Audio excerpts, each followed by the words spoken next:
first numbers after their abortion ban. The numbers are going to shock you. And is Anna Kasparian secretly pro-life? Let's talk about it, y'all. Middle America.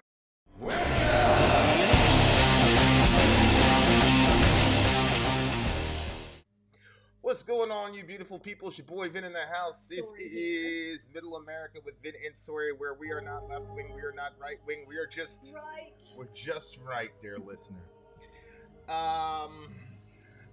Truthfully speaking, this is a political commentary format, I suppose, where we talk about everything. Now, we're Christians, so we're radically pro-life. And we're not going to make any bones about that. If you want to be part of the conversation, check us out at facebook.com/America Middle. To warn you, dear listener, it is a free speech environment. So if you are of a sensitive nature, that doesn't mean you're less of a person, less of a man, or whatever. It's just not, it's not the place. It's just not. We're a birthing person or whatever. It's not the place for you. But if you feel like getting into the mix and having those conversations and having your ideas and your ideals challenged in a very robust way, then Middle America is the place for you for sure. Just come with your facts. It depends on who you're talking to. There's some Middle Americans where the facts really aren't that important. And then there are other Middle Americans where the facts are everything. So, yeah, I suggest you come with the facts, but you should also be prepared that sometimes people talk stuff that are not necessarily factual, and that's okay. That's completely okay. All right, guys. So I know everybody has been commenting on Anna Kasparian's, I want to say, metamorphosis. She said something on that Stitch program. I think they're called Andy and Stitch. What's up, Facebook user? Oh God, you're killing me. I don't know who that is because it's showing up as Facebook user right now, but I'm sure we'll figure it out soon. No, I have never listened to Paul Vanderklay. So you're talking about that interview that she did? Yeah, and in the interview, she talked about, if I was lied to about this thing, what other things am I being lied to? And I thought that was very, very interesting because it says to me that she is now starting to question every single narrative angle that she perpetuated, which is always a good exercise. We should all do that. I think Anna, the assault that she endured really, really traumatized her. But now I'm starting to believe that the response from the community that she helped to build and nurture was actually worse than the assault itself. I don't believe that Anna would be where she is right now if she would have gotten the support for the people that she's dedicated her life to. What was their response? You're talking about the assault? When she talked about being sexually assaulted and walking her dog, they said, "Oh, you're doing propaganda. You're a cop. You hate poor people. You hate brown people." They assumed, it's kind of racist. They assumed that the people that tried to rob her, that did that to her, were black. I didn't assume that. Those people clearly did.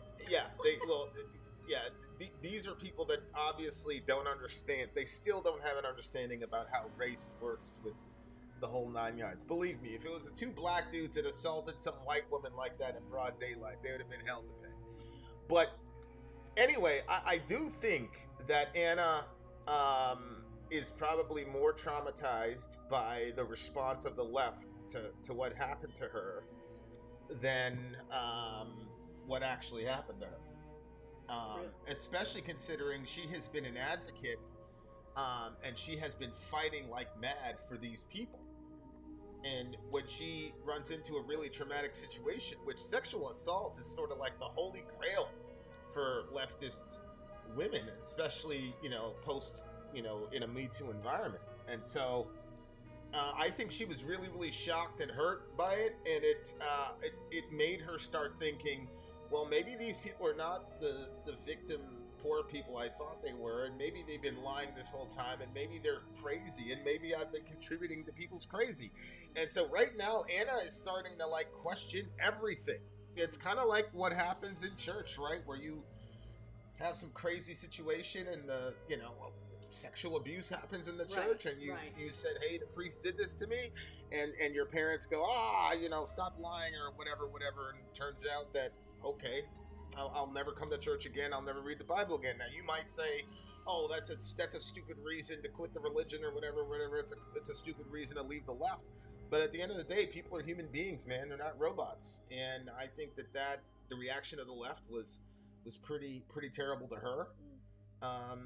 And now here we are. Okay, and so when a situation like that pops off, the person that experienced it knows all of the fear and everything that goes along with it, where the onlookers are like, oh, there was just some situation. But what it's like to be separated from everybody else when you're out with your tiny dog, and to have somebody grab you like that, and to be in that situation where there's nothing that you can do, you don't have anything on you, you don't have anything to prevent this, and like the shock that she must have been under, because she, like you said, she's been going to bat for people in these situations. So to have them like come after her, I'm sure that was... Yeah, it's like I said, most women, especially women like Anna, are not in a situation where they have to contend with the exigencies of male strength. So when she was put in a situation with some bums, and they were able to overpower her, and there was literally nothing she could do. There's a lot of shit that goes through your head, like, if I had a gun. You see what I'm saying? Because a lot of this is about the exchange of power. Anna hasn't been like complete. She's always been kind of like, well, responsible, gun ownership. I'm just saying, like, in the real world, at the visceral level, like, people don't understand. Like, when you're in an environment where you feel you could be assaulted, having a gun is not about being a badass. It's about being able to get on the train and feel like you can make it home type of situation. So, as we know with sexual assault, the real issue there is power. And so, so look, there's just a lot. I wonder if it's making her question the other power structures and what's actually... When you are the survivor of any sort of violent attack or anything like that, some guy, we should, that is coming soon. But, like, unless you've been in those situations, you have no idea what it does to your mind and what it does to you. And I'm a dude, but I remember the first time I saw somebody, get really seriously assaulted and saying, that's not going to happen to me. Or it's not going to happen to me without somebody being really hurt themselves. Like, it's not about being a badass. It's about, you have to, whatever you have to tell yourself to get you to function in the world, you're going to do. But anyway, so she's been undergoing a metamorphosis. I would be extremely surprised if she remains on TYT for another year. I think Cenk genuinely loves her and is genuinely loyal to her. But I think if she continues down this trajectory, it's going to be so difficult for Cenk to justify keeping her on, because she's going to bleed that community dry. There's no way she can, especially in this next election cycle coming up, there's no way she can be true to herself and maintain that audience. Yeah, to carry on this path that it looks like she's taking. Because Cenk is not where she is at all. Cenk is exactly where Cenk is. He hasn't grown. He hasn't evolved. He's exactly where he is. So he's... That's so crazy. Yeah, it's pretty crazy. It's crazy because you just said, like, Cenk loves Anna a lot, blah, blah, blah. But then it's like this whole situation happened to her that has completely changed her as a person, and it's not affected him.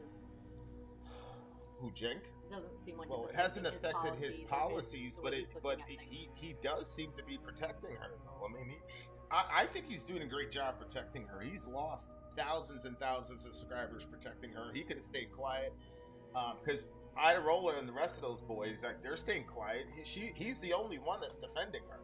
The rest of them are quiet, which tells me that defending her against the left, against their Cenk is defending her against their own audience that's going after her. And a person could say, look, she created this situation, and that's for another video. That's not for this video, but as Hershot is saying, he has changed his rhetoric a bit in order to defend her. Yeah. Facebook user, I don't know who this is.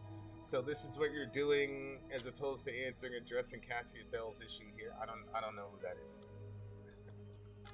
Anybody that knows me knows that when it comes to this topic, I'll deal with everyone on any forum.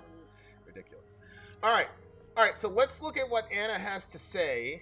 Mom pleads guilty for aiding teen's 29-week abortion by burning fetus. There's a spoiler, and let's go see what Jen and Anna say about it, shall we? Turn this sound effect off real quick. What happened? Where'd you go? Where's the... Here we go. Talk to the people. Sorry. Everyone is doing well. Thanks for asking. I would love it if you could. Oh yeah, give the heads up. Yep. Sorry about that. Yeah, I know. My bad about that. I'm horrible with this schedule. I'm not gonna lie to you. I wouldn't lie to you people. I'm horrible with the schedule. I still get videos. Woman has pleaded guilty to providing the abortion pill to her teenage daughter, who's 17 years old, when she was pregnant. Is that in an There's MP3? more to the story, however, than what appears on the. So we're not seeing it yet. Yeah, something slow here. See, Anna's not just causing Jenk trouble; she's causing me trouble as well. See, look at that. Unacceptable. See, it's doing it. Well, ask me anything, guys. Yeah, ask Soraya anything while I get this. While I get this other opinions. While I get this other video up. Yeah, let me see. It almost seems like the comment section's not really even working either. Put it up on your phone. See if it's going up there. You're on YouTube too? Yeah. I think we got it. A Nebraska woman has pleaded guilty to providing the abortion pill. Okay, I'm gonna have to download this in a different one because it's coming down as an MP4, but it's not showing the MP4 on the thingamajiggy. Why are you doing that? So do we get the comments updated on that thing? No, well, I mean it's just doing the same one, but it doesn't look as far behind as it does on that. Okay. So I think we're doing okay. Have you ever listened to Paul Vanderklay? No, I don't know who Paul Vanderklay is. He's great. We got a great online community born out of the death of the IDW. Check him out. He's also great. It's also great to see you guys. Born out of the death of the IDW. What's the IDW? I don't know. I thought it was something political that you would know. Chad, what is the IDW? Is that you? Is you asking him that? Yeah, because I was saying it because I thought you were going to know. No, I had no idea. Okay, well, fill us in, Chad. We don't know what you're saying. I convert. Convert you to an MP4, loser. That's it. What? There's no questions. There's nothing. Oh.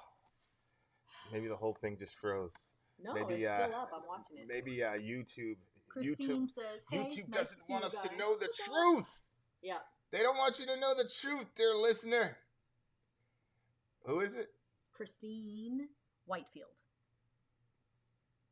I'm Kristen. sure. Does she Maybe pronounce it Kristen. Whitfield or Whitefield? Probably Whitfield. There's no E in there. Apologies. 1,000 apologies. I don't think anybody gets mad over that. But, I mean, people get mad over everything now, so who knows? Who knows? If anybody spent any time listening to me reading titles from songs or doing this, people would just be like, she's not doing it on purpose. I absolutely agree. Yeah. This one looks promising. Ask us anything. Yeah, ask us anything. You can also ask a question for Vin. I'll read it out aloud to him.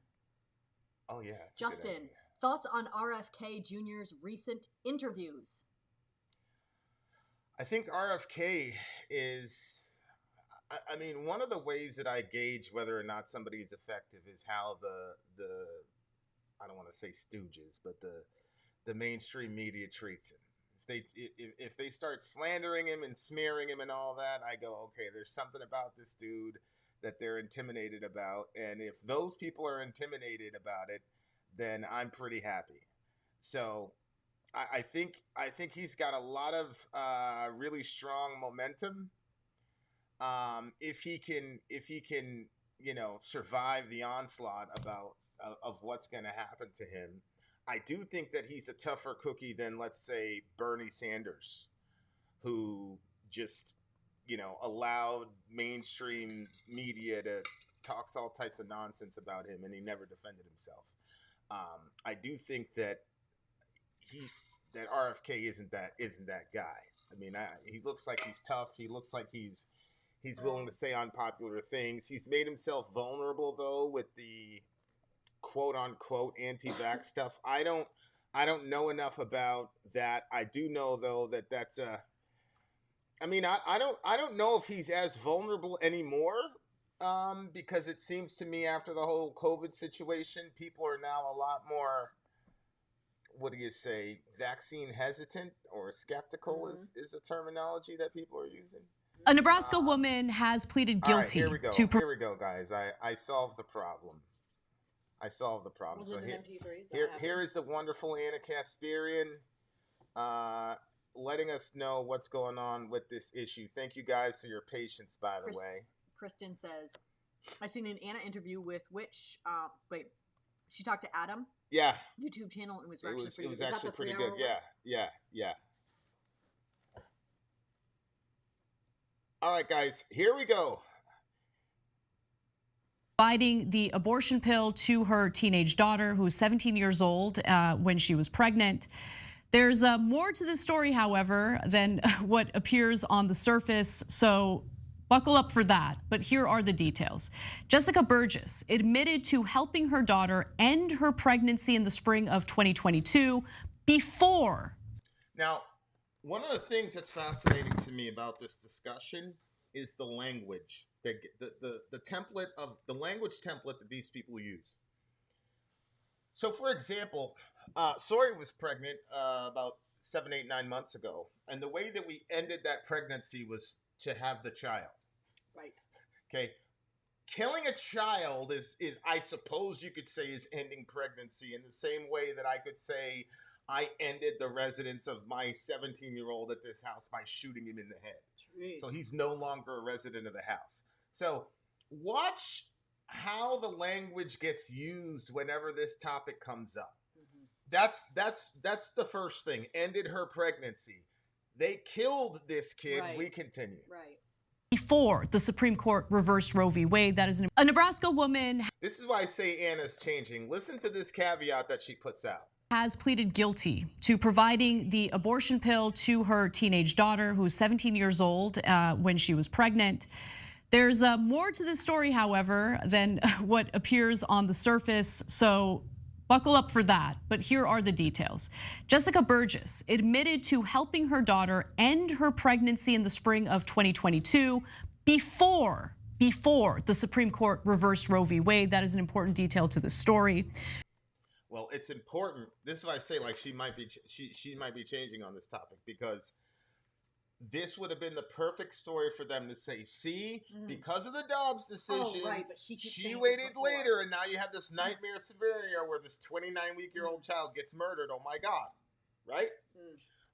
So she's letting us know, yeah, but it wasn't the Dobbs decision's fault here. Right. This is a little caveat that's important that I don't think she does 6 months ago. So at the time, the state of Nebraska had a ban on abortions past 20 weeks. Now, Madison County prosecutors. 20 weeks. Okay. That's unbelievable. Is 5 months old. Right? Back in the day, the 20-week mark was a cool mark, because then you'd go get your amnio, and then you do the ultrasound, and that's when they found out all the big stuff. That's when they tell you if it's a boy or a girl. Yeah. I don't know what I honestly don't know what these hospitals are going to say now. What do you mean? I don't know. Like, do you say you're having a boy, or you say you have an inseminating person, and if it's a girl, you could have a birthing person? I literally don't know where this is all going to go, because these people say, hey, you shouldn't force a whatever. You know what I'm talking about. Anyway, we continue. Prosecutors claim that in April of 2022, Burgess gave abortion pills to her then 17-year-old daughter. I'm sorry, but that's ridiculous. Because if you can't say whether the child is male or female right off the bat, then it's going to make it a lot more dangerous if all of a sudden there's an issue. There are certain things that are more inclined to happen to little girls than there are to little boys. Yeah, you can't just not have it on their information. I'm not talking about that. When the ambulance shows up, they say it's. I'm not. I don't think that that's what's happening. Okay. What we're talking about is socially, when the doctor communicates to you.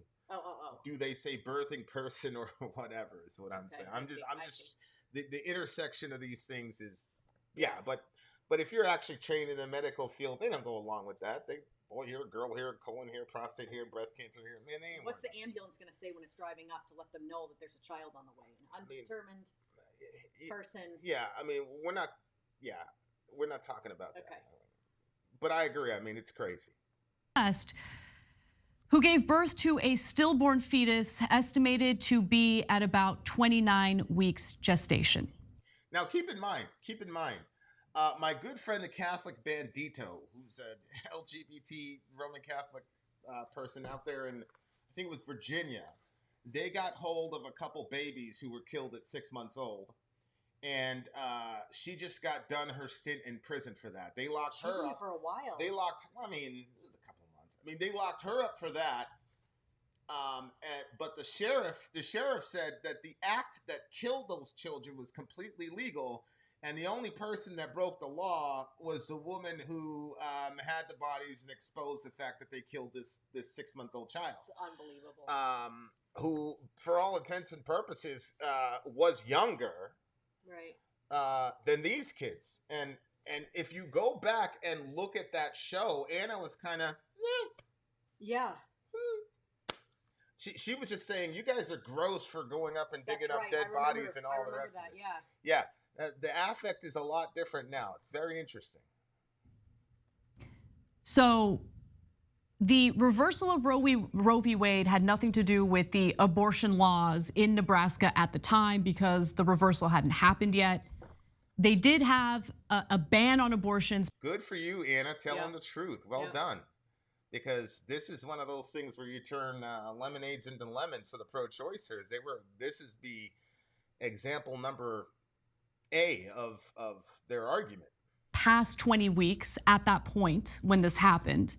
And the prosecutors allege that, well, the fetus was, at 29 weeks gestation. To make matters worse, apparently they had.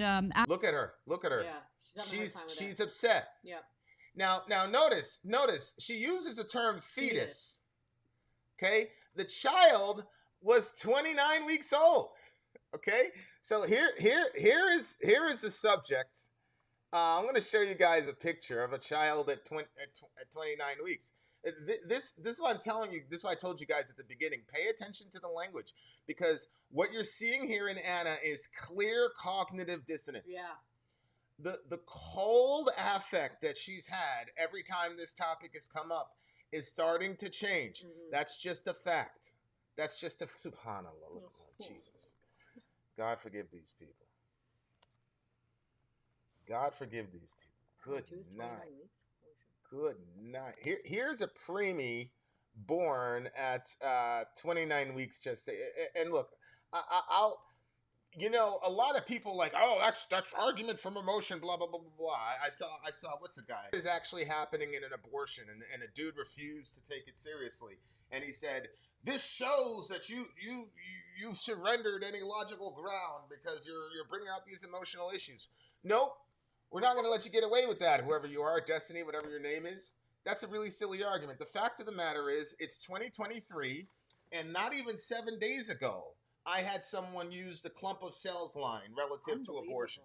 So as long as people who support this practice continue to lie to the American public about what's actually happening, we are duty bound to show people exactly what is happening. Right. In the same way that the Allied soldiers marched those nice God-fearing German citizens through Auschwitz and Bergen-Belsen and whatever to let them see the ramifications of their actions. Or the same way when I see mothers who lost their children at Uvalde at a school shooting talk about gun violence? Should I tell that mother, I don't want to hear about how much you loved your child and the last thing you said to your child, because that's just going to gin up emotions. Just tell me the facts about how many people died and what the caliber of the weapon is. That's essentially what that Destiny guy tried to do, which is a concession to the fact that he knows that he's supporting something that is unconscionable, and he doesn't want his audience to hear those facts. He wants to minimize them. But Anna right now, you look at her face, she can't deal with it anymore. See, because I'm pretty certain she's starting to say, let me look everything that I have supported in the face. Okay? Yeah. I'm going to show you guys. Here's a premature baby born at 29 weeks. SubhanAllah. Okay? That's what we're talking about. Jeez. Okay? That's a fetus. Now, in our normal nomenclature, the Planned Parenthood capitalists have successfully separated the humanity from the term fetus. So when these people want to talk about killing children, they just keep saying fetus, fetus, fetus, because they don't want to deal with the ramifications of the fact that they're killing a baby. Okay, but Anna now she can't look. She's obviously struggling with this story. Yeah, rightly so. So the reversal of Roe v. Wade had nothing to do with the abortion laws in Nebraska at the time, because the reversal hadn't happened yet. They did have a ban on abortions past 20 weeks at that point when this happened. And the prosecutors alleged that, well, the fetus was, at 29 weeks gestation. To make matters worse, apparently they had, after the stillbirth, Celeste and her mother disposed of the remains. Cops discovered that the fetus was burned and buried.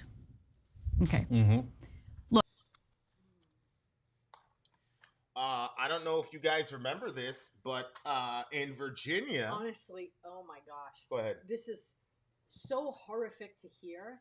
But then when you think, actually, we've been doing abortions all along and they dump them into dumpsters and throw them off altogether, they at least tried to bury the child. It's just the whole entire thing. Well, they burned the child. Right. They're trying to hide it. But I'm saying, like, people, you're horrified to hear this. Like, but they burn babies in wombs and then dispose of them in buckets. Like those. Oh, well, when the Virginia situation happened, when you had these fully formed 6-month-old dead kids, one of the doctors at the clinic referred to them as medical waste. That was literally the terminology used. And I retweeted it, and I said, here we are. And you wouldn't believe the pro-deathers that were, you're just being emotional, blah, blah, blah, blah, blah. It is medical waste, blah, blah, blah, blah. They were saying that's okay to say that? Yeah, they said that's the way. Because, then why jump through the hoops of calling it a fetus when it's a child if you're just going to call it medical waste? Because they successfully disconnected the term fetus from life. But again, you're struck with the just plain human emotion of, holy shit, this is a 6-month-old child that we're now just going to get rid of. Like, what happened? Anna, what do you think happened to those children that were butchered alive at 6 months old, Anna? You covered this story when it broke, and you had no affect whatsoever for those kids, and you didn't ask how those kids got disposed of. I mean, they poisoned that child to death and starved. I mean, that's how these nice medical abortions work, is they poison and suffocate the kid to death. That's how it dies. Saline solution also, right? Yeah, saline. They don't use that anymore, but they've got these. So these pills, they poisoned, suffocated, and starved this child to death. So by the time they burned the child, the suffering was already over, Anna. But see, what's happening is now the weight of what we're doing as a country is starting to hit her. And she's no longer able to pretend anymore, because she can't hide behind, because she understands that all these liberal talking points have actual consequences to actual people in the real world. She experienced that herself. So now she's looking at everything. And now that's the face of a person who is waking up to the fact that she's not a sociopath, but that she has been significantly influenced by people who are obvious sociopaths. We continue. Look, I'm in favor of reproductive rights, but Look at her. I'm in favor of reproductive rights. Look at her face. This is a completely different Anna Kasparian. I would not be surprised in a year. God, I hope, she's about 40 now. I hope she gets pregnant. Because she gets pregnant, it's a wrap. You know, it's really terrible that you have to experience something to like, I've never experienced an abortion, but it's really terrible that you have to experience something to get to a place where you start to see another person's point of view. But there are people that experience it and still don't care about the other person's point of view. So I give her props for that. Keep going, Anna. We continue. Debate, for me, I think ends once you get to a point where a fetus is viable outside the womb. Now, third trimester abortions do occur specifically because of problems with the fetus, meaning the fetus is no longer viable. It's going to be born, a stillborn, or if the woman's life is at risk. In those cases, of course, I believe that abortion is justified in the third trimester. That is not the case in this story. Yeah. Yeah. So guys, there's a giant misunderstanding, I think, both definitely in the right wing, and I hope not in the left wing, but maybe, which is how Roe v. Wade works. I know most of the left understand this perfectly, which is that it's not abortion anytime you want. It's illegal in the third trimester, because at that point we view the fetus to be an independent human being, basically, in terms of the law. Okay, this is how these folks deal with the obvious cognitive dissonance that goes along with supporting an idea that we should be able to kill a human child. Here is RHAvote.com. This is the think tank that brought us 9-month abortion to New York City. And let's see what their opinion is relative to abortion. Now, Anna and Cenk are saying the only time you have a third trimester abortion is fetal death or life of the mother, which makes no sense. If the baby's already dead, that's not an abortion, that's an extraction. Yeah. But we continue. Okay, here is RHAvote.com. These are the people that got abortion pushed to 9 months in New York City. The very first thing they said, look, there's more to do to ensure that New Yorkers have access to care and that no patient is left behind. The very first thing they say is no limits. There should be no gestational limits restricting access to abortion care. Here's number 2. No reasons why a person seeks abortion at any point is none of our business and should not be the basis for a restriction. So, Cenk, you're completely wrong. Anna, you're wrong. We are not killing kids in the third trimester only because of the fetus is going to die anyway, or because of the life of the mother. I just proved that, but here you go. Let's continue, because you guys know how I get down. We got to go to a scholarly article, okay? Well, let's not go to an article that is a that's a right-wing article, because we know that if I was to quote like a pro-life outlet, then we got a problem. How about the University of San Francisco and the ANSIRH, which is Advanced New Standards in Reproductive Health? You guys know what reproductive health is. That's the term that they use for abortion. Okay, so here you go. That's the actual site right there. University of California, San Francisco, advancing new blah, blah, blah, reproductive health. Why do women decide to get third trimester abortions? Well, you guys didn't need to write up an article on that, because Anna Kasparian and Cenk Uygur told us why. It's because the fetus is going to die or the mom's going to die. That's what we're told. Okay. All right. Well, let's see. Let's see if that's the case. According to, by the way, this came out April of 2022.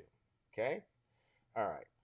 So we got the screenshot, 1st, but because we don't have, oh man, this thing is killing me. It's killing me, dog. Okay, so here we go. Here's the actual document, y'all. It's right there on the screen for you guys, because you know how your boy gets down. The reasons people need third trimester abortions are not so different from why people need abortions before the third trimester. 1, they received new information, including that they were pregnant, that made the pregnancy not or no longer one that they wanted to continue. Notice, it doesn't say they received new information which meant their lives were in danger. Right. They received new information that made it so they didn't want, not even need, want. 2, they tried to obtain an abortion before the 3rd trimester, but faced insurmountable barriers, including policy restrictions and stigma, that delayed them into the 3rd trimester. Jeez. If you know anything about inner city people, they're always late, right? Yeah. Inner city people are always late, and abortion is a business. So if you don't show up in time and you turn back around to go from Portland to Lewiston, it's very feasible that a person could wait and a couple more and then be at the 3rd trimester. Okay? Those are the top reasons. Life of the mother wasn't there. Fetal death wasn't there. Wow, they don't even list those. This study examines an uncommon and understudied experience needing a 3rd trimester abortion. 3rd trimester abortions are defined as abortions that take place at or after 24 weeks in the last period. 3rd trimester abortions are substantially more expensive, which is why Planned Parenthood and the rest of these folks don't want any limitations to abortion. It's very fascinating to me. People on the left can find the capitalistic root and motive for the automotive industry, for every industry, the pharmaceutical industry, but the abortion industry, those people, women's health. They're doing it for women's health, man. They're doing it because they believe in the cause. Okay, all right. Difficult to obtain and stigmatized in 1st trimester abortions, but the circumstances that lead to someone needing a 3rd trimester abortion have overlaps with the pathways to abortion at other gestations. Findings demonstrate the value of understanding abortion as a need throughout pregnancy. Keep in mind, that website is advocating for 3rd trimester abortions. Right. Okay. Didn't we see, was it the Guttmacher? Where was it that was saying that it was relationship changes? Oh yeah. That would fit into Guttmacher Institute, which is the reporting arm of Planned Parenthood, the propaganda arm of Planned Parenthood, made it clear that they did a late term abortion thingamajig, and they made it clear that change in relationship status was a major. That goes into point number 1.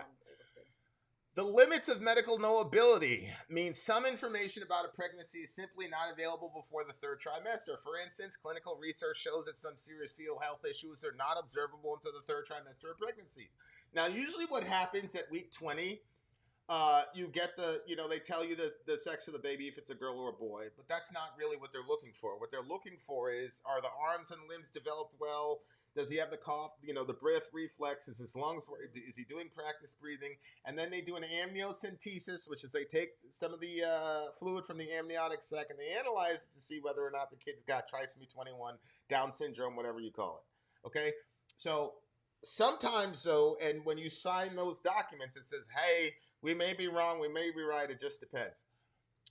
Those things are not set in stone, but they're maladies that you don't find out until the 3rd trimester. So the kid's going to be a burden on you, and you can't find out that it's a burden on you until well into the gestational process.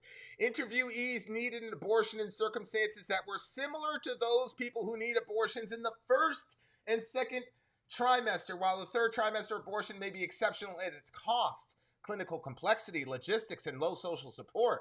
The reasons people need 3rd trimester abortion care are not. They are the same as 1st trimester abortion. Wow. This is a San Francisco college who is pro-abortion. They're trying to argue to release all gestational limits here. And what they're saying is, if we're going to do it for the 1st trimester, these women have the same package of issues in the 3rd trimester. So that's just a lie that Cenk and Anna is saying. And look, Cenk, I understand, because Cenk does the Numbers 5 thing, the Bible supports abortion nonsense, blah, blah, blah, blah, blah.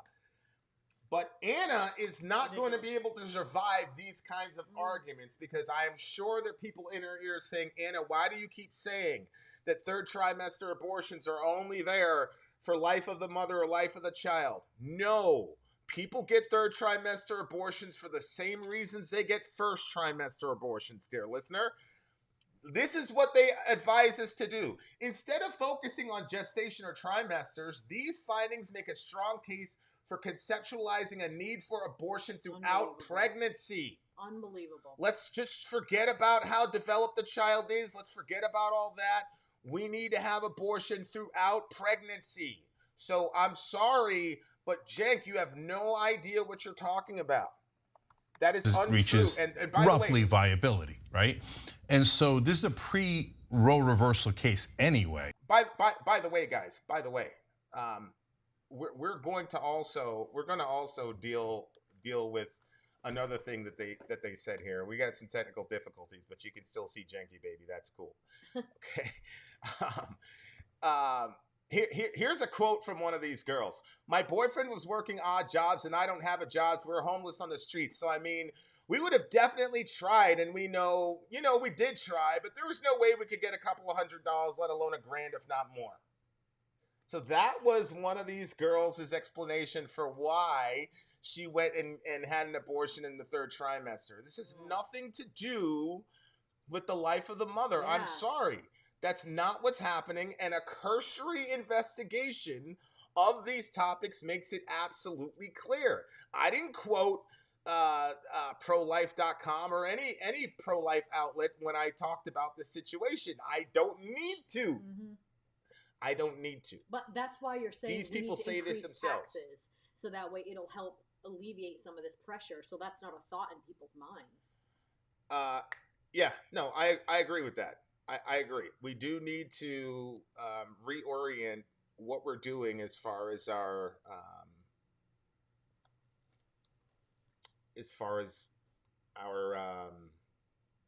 economic policy, for sure, which I think we're going to talk about when we hit Texas. A Nebraska woman has pleaded guilty to providing the abortion pill. Because we had some technical difficulties. So Cenk was explaining to us the actual left-wing position, because Cenk speaks for all leftists. We continue. Left-wing, but maybe, which is how Roe v. Wade works. I know most of the left understand this perfectly, which is that it's not abortion anytime you want.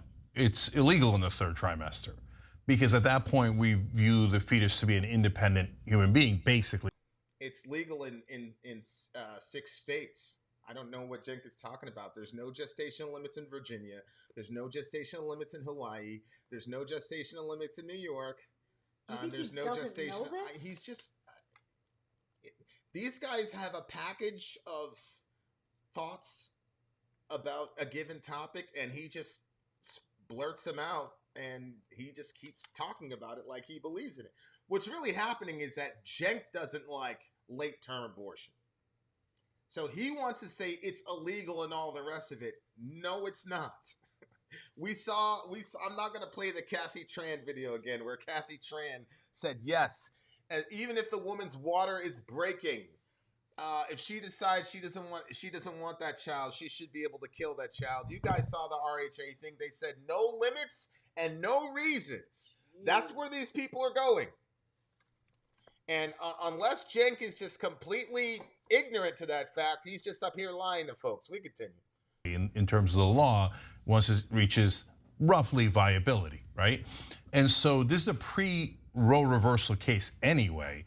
So in most of the states, 29 weeks is way too late. No. And so no, he's right. I thought you just said it was 6 of them that stopped that. Six states have no gestational limits. Oh, so gestational limit is yeah. About 25 is yeah.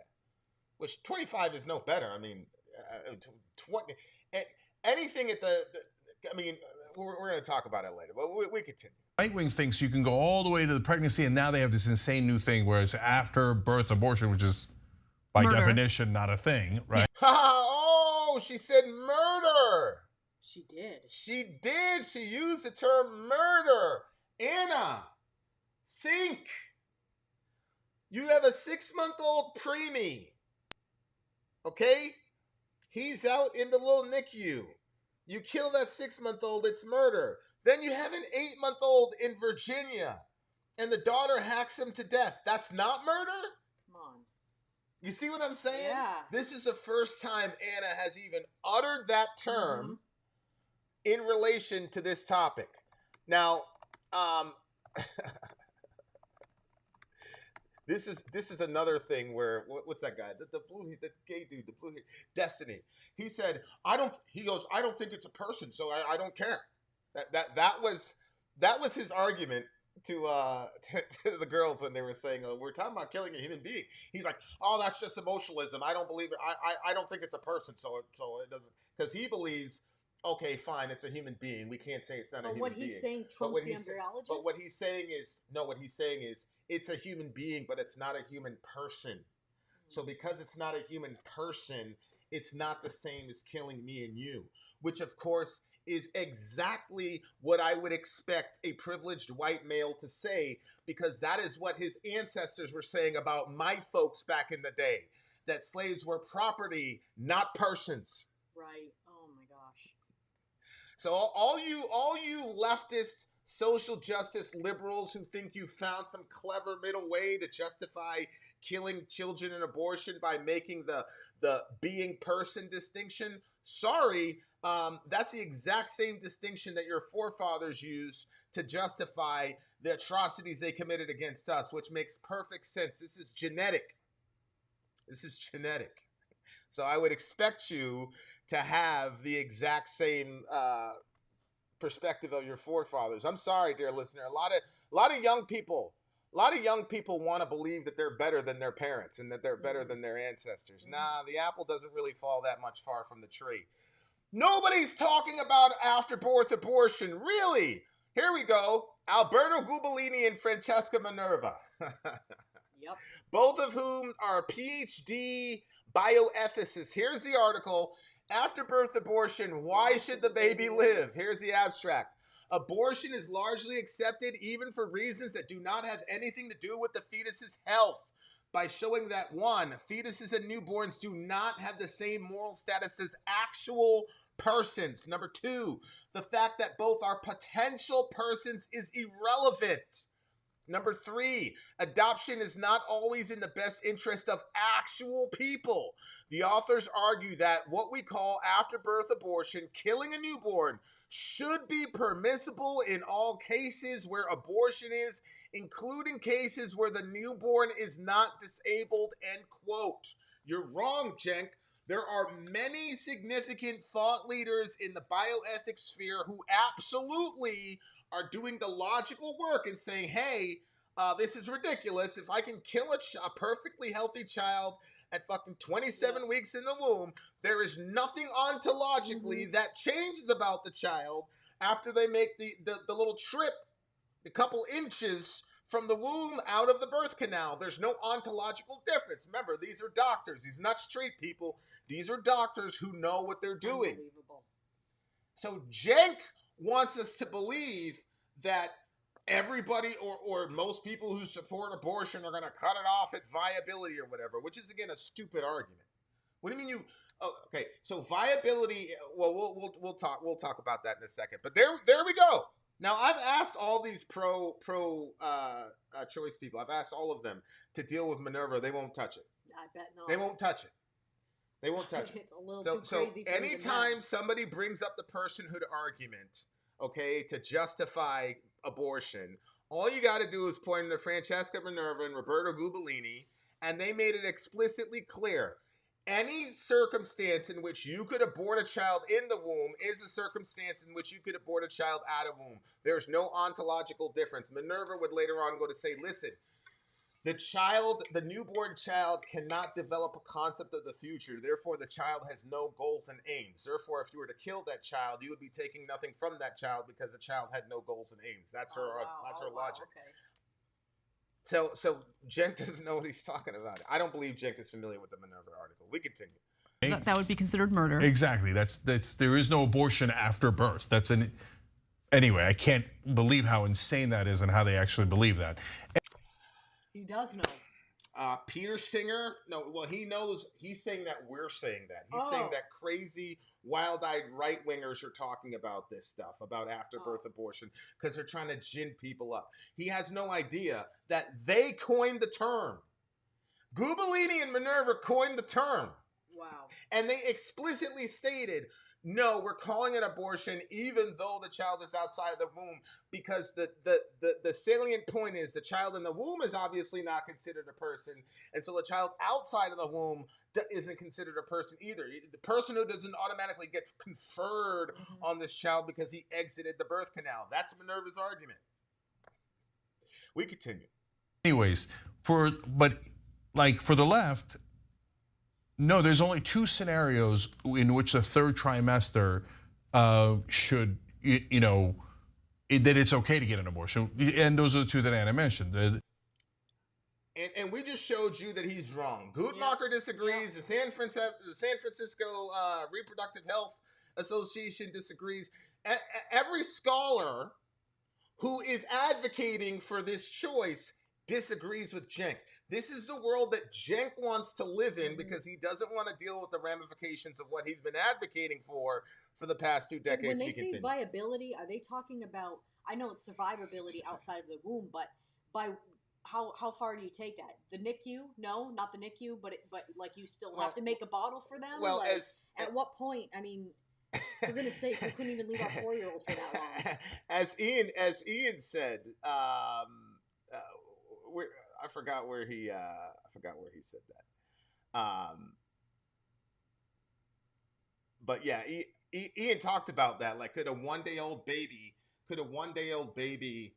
survive on its own if the mom left it? Yeah. And the answer is obviously not. The viability argument is such a terrible argument. As a matter of fact, it's the reverse of our own established cultural norm, and I'll explain that in a second.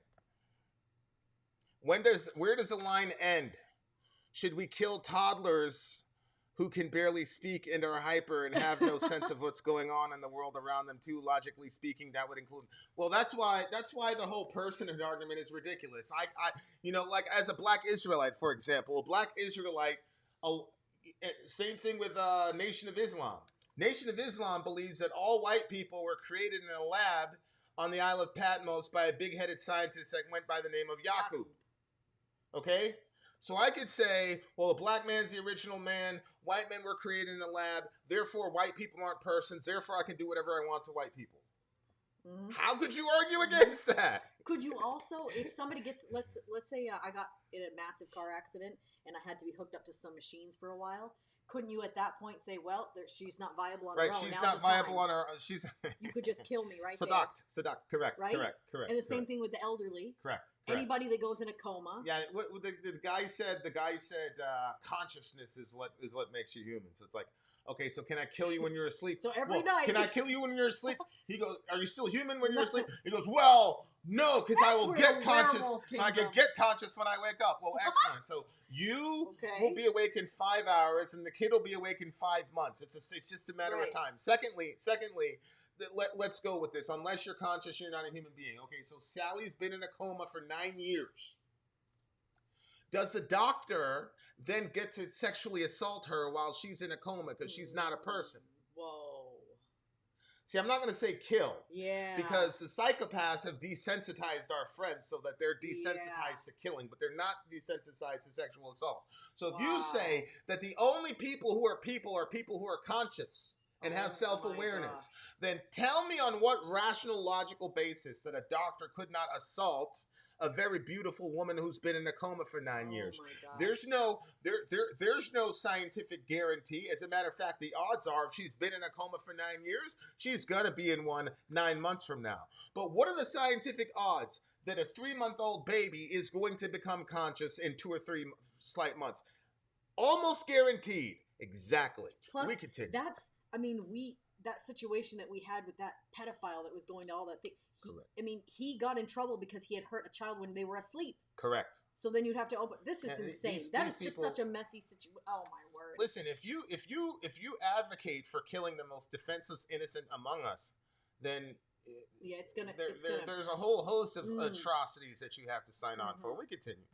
Doctor says, well, the baby's not going to be born alive anyway, or the life of the mother is in jeopardy. In which case, that's a lie. We already talked about why that's a lie. And secondly, I don't know if you guys know this, but the doctor's prognosis after an ultrasound or even after an amnio is not canonical. As a matter of fact, every single time and I've done this about 6-7 times. Every time you go to an ultrasound, there's a little document, you sign all the paperwork, and the document says, this is not gospel truth. In other words, you can't sue us if we misdiagnose you here. Okay? That's just a fact. So no, Cenk, you're just wrong on all counts. We continue. You let the doctor decide that, and we save the mom. There's no question about that. But it's the doctor has 10,000 reasons, Cenk. Secondly, Cenk, in what circumstance would a third trimester abortion be necessary? In other words, the kid is 7-8 months old. Let's say he's threatening the life of his mother. Do an emergency C-section and get the kid out of there. I don't know if you guys realize how dangerous a third trimester abortion is anyway. Any abortion. Especially the later you go on abortion, your maternal mortality rates skyrocket for when you actually do decide you want a child. They're not going to tell you that. It's just like with black women and maternal mortality. They keep saying, well, we need abortion for black women maternal mortality. Black women have the highest rates of abortion in the country. They also have the highest rates of maternal mortality. It's almost like abortion is not a therapeutic to maternal mortality. Jeez. We continue. No longer just a choice, right? In the first 2 trimesters, I believe, and the great majority of the American people believe, it should definitely be a choice, and that's your distinction. So this is a story that would have happened and a crime that would have happened and be considered a crime pre or post the reversal of Roe. Right, exactly. Remember. So are they saying then that if you kill a child in the 3rd trimester, because now Cenk and Anna decide that it's a human and it should be protected, should there be prosecution for the doctor who kills that child then? Mm-hmm. Outside of those 2 reasons. Mm-hmm. Again, just to reiterate, Roe v. Wade protected a woman's right to choose up to the point of viability, right? So it ensured that states did not pursue or pass legislation that ended up providing an undue burden to women should they seek to get an abortion prior to viability. Viability was always the main question when it came to reproductive rights. Now, viability was not the main question when it came to reproductive rights, my sister. As a matter of fact, if you look at the actual literature, one of the main issues, this is why these pro-choice people who actually know the law are terrified. Because if you actually look in the docket for the Roe v. Wade, one of the main points was, look, we don't know when life begins. That's kind of a jumbled thing. We don't know, so we can't speculate. So let's just leave that up to the doctor. And what we do know is at the point of viability, okay, that's a definitive time we can mark it down. Dear listener, we know now, it's not 1973, it's 2023. We know definitively that life begins at conception. Yep. Any other belief is a religious belief. It's a belief held by faith. It is ascientific. If you don't believe that life begins at conception, then you're literally in the same group as anti-vaxxers, flat earthers, and people who don't believe we went to the moon. Sori accepted. We continue. Now, the teenager who carried this out with the help of her mother has also pleaded guilty. Celeste Burgess, 18, pleaded guilty to a felony charge of concealing or abandoning a dead body. In exchange for the plea, prosecutors dropped 2 misdemeanor charges of concealing the death of another person and whoa! Another person. Wait a second. Wow. Wait, we got to talk to, what's the guy's name? Destiny? It wasn't Destiny. There's one of them that's like talks about weird stuff with kids. Was the weird guy that was he got smoked on that debate? Vosh, the little guy with the sick guy with the beard. I mean, he was weird. And then the blue-eyed guy. Both of them depersonalized children. But here in this law, it says concealing the death of another person. Interesting. Yeah. We continue. False reporting. She faces up to 2 years in prison, and her sentencing hearing is scheduled for July 20th. Now, for me, I understand the girl's 18 years old. I don't want any charge. If I was the AG at that state, I would make sure we drop the charges against that 18-year-old. Listen, she was under the auspices of her mother, and we've seen this a million times. Yeah. We've seen the scared 16-year-old girl walk into the clinic with the overbearing mother and all the rest of it. The girl is 18, so technically she's an adult. Technically, she's an adult. But she was 17 when it happened? But she had to have been 17 when she got pregnant, right? I think that's crazy. I don't support in any way. I mean, she took part in it. She was 18. I don't support in any way, shape, or form prosecuting the daughter. No way. She did take part in it, but I do think that there's certain levels of stress that people can be under. And if your authority figure is telling you this is a good plan, this is what you should do. I mean, there's a lot of people throughout history that have gone along with crazy ideas because some religious teacher told them to do it, or some, this happens to be the parent, which is even more insane. Like, that's your grandbaby that you took part in the murder of. It's so crazy to me. But that girl needs actually some help now. Correct. Because she's the one that felt that fetus or that baby dying in her womb and then birthed that child and went through that all the process. And now you're going to take her and throw her into some prison or some jail? Or even have something like that on her record. I mean, can you imagine a job interview? It's like, you've got concealing a dead person on your record. Like, who are you? Like, you're completely destroying this girl's life. And I'm very, very big on this. I think the mother should be in trouble, though. Yeah. This is the reason I don't support any sort of penalty whatsoever for abortive women. Because this is a very unique circumstance in which a culture has publicly allowed for out-and-out killing. And that's the context that these girls are operating in. And they have the least power in the country, and all of their authority figures are pushing them into the clinic. And now, when the fallout happens, I'm supposed to support putting this 18-year-old, it's still a girl in my mind, she needs a counselor. Exactly. She doesn't need a lawyer. She needs medical help, medical attention, and there should have been some intervention beforehand, because there's no way these two had a great relationship and then the grandmother just decides, I'm going to massacre her. No. I don't agree. I don't agree with that at all. We continue. Jessica Burgess initially pleaded not guilty to 5 charges for which she faced 8 years in prison. On Friday, though, she pleaded guilty to 3 charges: tampering with human skeletal remains, false reporting, and abortion after 20 weeks gestation. And the state dismissed the other 2, concealing the death of another person and abortion by someone other than a licensed physician. She now faces up to 2 years in prison. So that was the plea deal that the mother was willing to take. Look, different states have different rules for if the mom is charged. Vin, when would you punish a woman for killing her child? Where is the line that you draw that makes her responsible?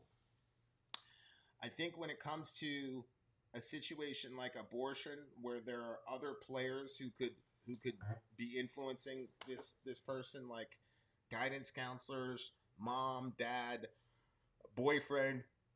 In every other circumstance, if you had a boyfriend saying, if you don't kill this person, I'm going to kill you, that person could go to the police and say, hey.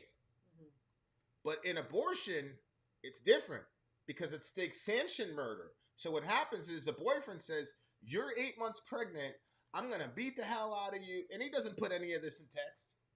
I'm going to beat the hell out of you. I'm going to do XYZ thing to you. Or even, I'll break up to you. You tell that to a 16-year-old girl who's facing, and then she goes home and her mom and dad tells her, hey, your life is over, and if you want to go and ruin your life, don't do it in front of me. I'm going to kick you out. There are way too many exigent circumstances for me to say, put that woman away. Now, it's different if it's a mom and there's a 5-year-old and we're out of a context. So there is no place where you could walk in and have your 5-year-old dispatched into eternity. You see what I'm saying? And so that's the issue for me. That's the line for me. Maybe in 100 years, when we've got a social norm where we don't have this thing where you could just walk in and kill your child, maybe in 100 years I would reconsider it. But because of social conditioning, no way. So you're saying if they're in the womb and they go for an abortion, you wouldn't charge the mother. But if the mother births like that girl that birthed it at the prom, strangled it with her thong and threw the baby in the trash or out the window or whatever, are you convicting her of anything, or is she also getting away? Well, she's in Canada, and the entire country of Canada has no gestational Pretend that limits. it's here. Pretend it's here in America. Well, if we were in America and America had no gestational limits, which, by the way, the Supreme Court in Canada, that's what they said to let her off. Right. So I would actually rule the same way. But what I would say is this now shows that we cannot allow this in our country, because there's no difference between this girl, Katrina Effort was her name, strangling this child and throwing him in the garbage bin, or going to a clinic and getting it done in a nice, clean fashion. So I would use that as a catalyst to say we need to change the law. But I would not say, oh, tough luck for you. You should have went to the clinic. I'm not doing that. I'm going to be as consistent as I possibly can. I think it's horrible, but that girl was in a country that normalized this kind of infanticide. So I can't hold her accountable to the degree that I hold somebody else accountable when the society is telling you and institutionalizing it. That's the thing. Because there's way too many factors in that situation for me to say this person's culpable. I get what you're saying, though. I would use that death as a catalyst to save a bunch more lives, right? Because you could. So you're not letting, after that one happens, you're not letting anybody else that does that. What I'm saying is, if I was a DA or whatever, I would make a big deal about that, and I would say, because there was an outcry in Canada, the Canadians, as inconsistent as they were upset about it. So I would say, okay, if you guys are upset, then we have to revisit this entire conversation. Mm-hmm. See what I'm saying? Because to me, that angle would actually help save more lives. Like, I understand the vengeance. We want to get this girl for what she did. And we can have that emotional moment, or we can take that moment and catalyze it to save thousands of lives, because they're butchering people like crazy over there in that country. See what I'm saying? I hear what you're saying, though. Tough situation. We continue. If there's a doctor involved, the doctor is charged, or anyone aiding. I mean, that doesn't work. I mean, if she took her to a clinic, so because she didn't put the hands on the kid. No, I already said. I already think that the I agree with what you were saying about the doctor being the one responsible. If the girl goes to a clinic, that the doctor who performs it is the one that is responsible. But if she births a child and strangles it herself, I think she's a danger to society, that she could birth her own child and strangle it like that. So what are the doctors? They're not a danger to society? That's why I said the doctor should be in trouble. Yeah, I definitely think that guy that came out and he was talking about the abortion and how he goes about it and how like thrilled he was about it. Like, yeah, I think that guy's dangerous. I think he's a psychopath. You know, people talk about rapid onset gender dysphoria because the zeitgeist is all trans. So now, yeah. I understand what you're saying. You're saying that as a society, when you have a society you can kill the baby up until the last second. And what's the difference between she waited a day and then she was like, oh, I had correct, because she went to the prom, she thought she because in my view, if you go after that girl, you're now going to increase the amount of girls that go to a clinic, because now they're going to say, well, I need to get this taken care of at the clinic then, because now it's just it's an accounting issue. Who did the killing? If it's a doctor that did the killing, who's upper middle class white dude, if he did the killing, it's okay. But if this girl does it herself, it's not okay. So what's going to happen is these girls are going to say, well, then we need to get to the clinic, and we need to get to the clinic fast. You see what I'm saying? When you're a lawmaker, you got to think about a bunch of other things other than the actual case itself.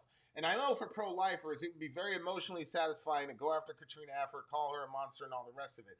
But the entire fucking country is infested with monsters. Right. At the head of their government is a monster. Right. And so the Supreme Court justice in Canada, she said, this is terrible. We feel bad for the baby, but we also feel bad for the mom. And we don't have any gestational limits in Canada. So, I mean, really, what's the problem? I mean, that's literally what happened. Okay. And so my response to that would have been to say, all right, Canada, if you guys are upset at this outcry and you want us to do something to this girl, how do you square that with the fact that if she went to a clinic the day before, she'd be fine? Yeah.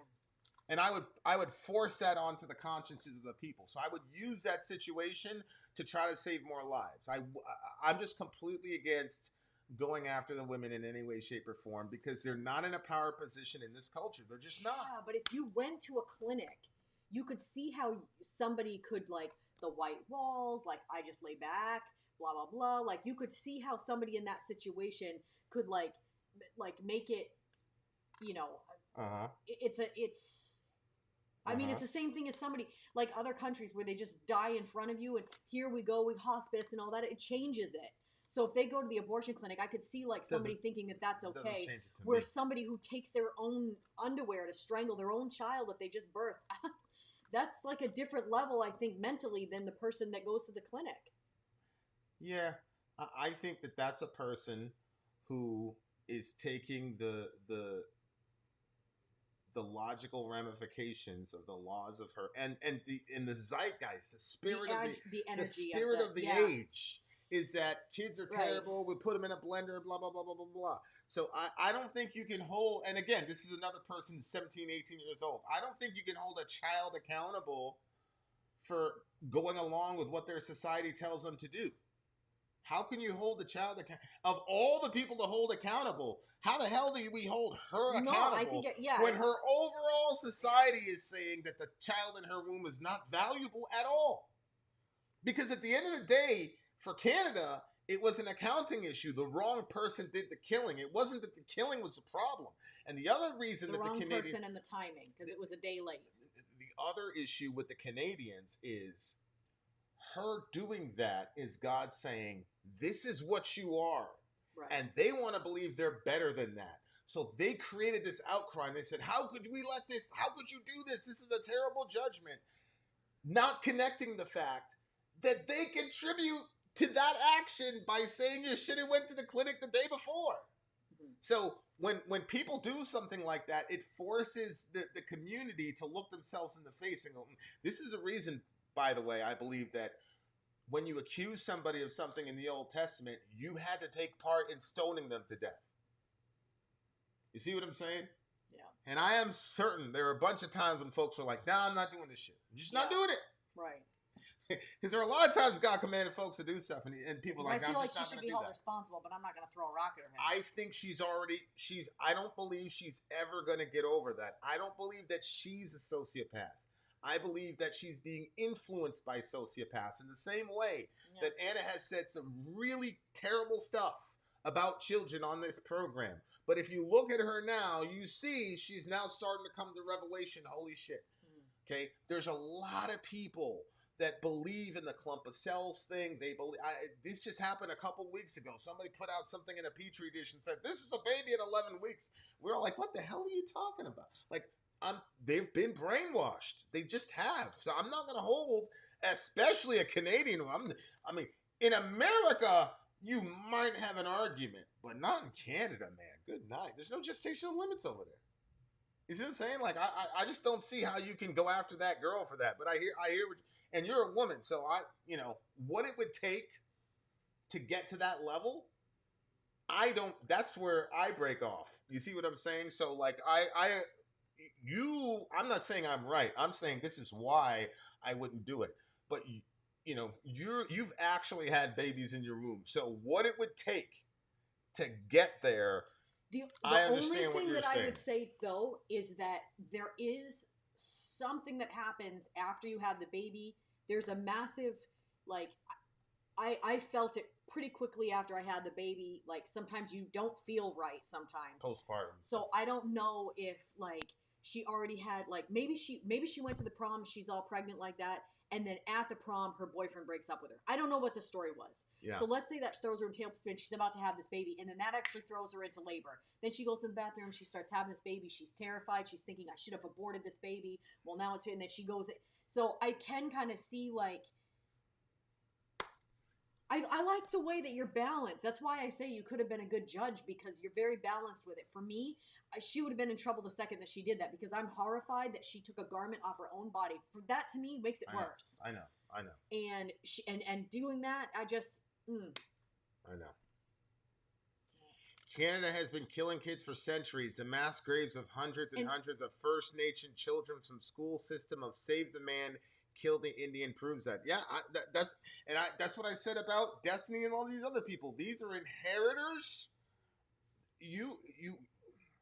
People are not going to like it, but your ancestors massacred people in bunches, and used the same types of arguments to do so. Right. You have to reconcile it. You have to. We continue. And if you're black, you have to. Because to me, that's the ultimate betrayal. The ultimate betrayal of black people is to go to a clinic in America and have a mostly white doctor end the life of your black child. Jeez. When you know all the shit that we had to deal with to even live in this country, you're going to go and kill your black child. But then, again, that's another discussion where you're talking about an entire society where the people on the ground are not psychopathic racists, but they are influenced by psychopathic racists. And that's why the first thing that happened after the Dobbs decision, you heard all these white liberals, oh my God, what's going to happen to black women? It's going to be bad for black women. Not realizing what they're saying, oh shit, now our country's going to be flooded with black kids. Exactly. Not realizing. Yeah. We continue. Apple doesn't fall far from the tree, folks. I think the other thing that's crazy too is that maybe this is my own issues, is like the clinic, I'm obviously against abortion completely, but the clinic is a little less, it's less shocking, and that's probably, that's just wrong, I guess. Yeah, it gives you a sanitized way of looking at it. I'm looking at this girl, and I'm like, you just birthed a bloody child, because that's what happens. It's full of blood. Very bloody. There's all this blood everywhere, and then on top of that, it's her first kid, you're too. looking at It's her first kid. And then you strangle it, and it's bloody. I just can't even process it. But again, it's like, okay, so she let the blood out of her body. The other situation. Remember, for these super late term abortions, Dr. Hearn's process. It's a 4-day process to kill that child. It's not you just walk in there and then you have an abortion. That's not how it works. This guy had to come up with new procedures or whatever to kill kids at that age. You see what I'm saying? So it's a lot, man. It's a lot. The mom is charged, right? Different jurisdictions, different rules. But of course, what's... Vin, who do you consider psychopathic racist besides Planned Parenthood? Well, the Supreme Court justices that signed off on the Buck v. Bell decision, where why do you need to do that? I'm just freezing. Yeah, I need to do that. The Buck v. Bell decision, where the United States, and this is our law. This all these people are, oh my God, you overturned Roe v. Wade. Yeah, the Supreme Court also overturned the Dred Scott decision. Were you angry about that? Some of y'all were angry about that, actually.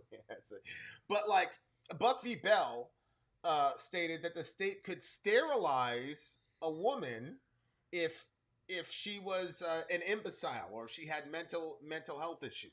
Did you see that post that I just put about the Down syndrome man that had a son who became a doctor? Yeah, that's not going to happen on Iceland, because Iceland has essentially eliminated all the Down syndrome kids. So like, so that saying that they could sterilize somebody if they considered an imbecile. Who's the one that determines that?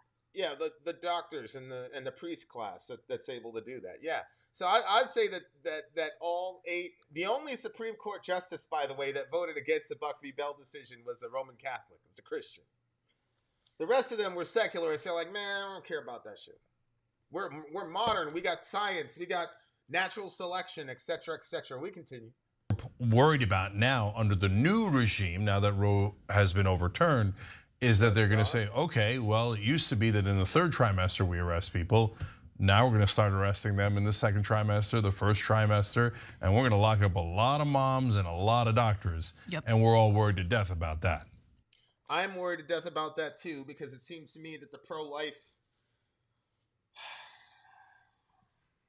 there is a segment of the pro-life. Okay, listen, guys, the vast majority of the capitalist pro-lifers, because just like I said, that capitalism is absolutely involved in this late-term abortion. Don't get it confused. Capitalism is also involved in the pro-life movement. People don't understand this. There have been a lot of pro-life legislators that have killed really good bills because that's literally their jobs, to go around the country, sell merch, blah, blah, blah, lobby, do all this jazz. So if you think that the pro-life movement is full of just beautiful people who are willing to die for the cause. Again, on the ground, sure. But at the upper level, in the upper echelon, nope. It's capitalism and power, just like with the pro-choicers. And that's why these guys, they eat dinner together, all the rest of it. Can you imagine? What's that girl?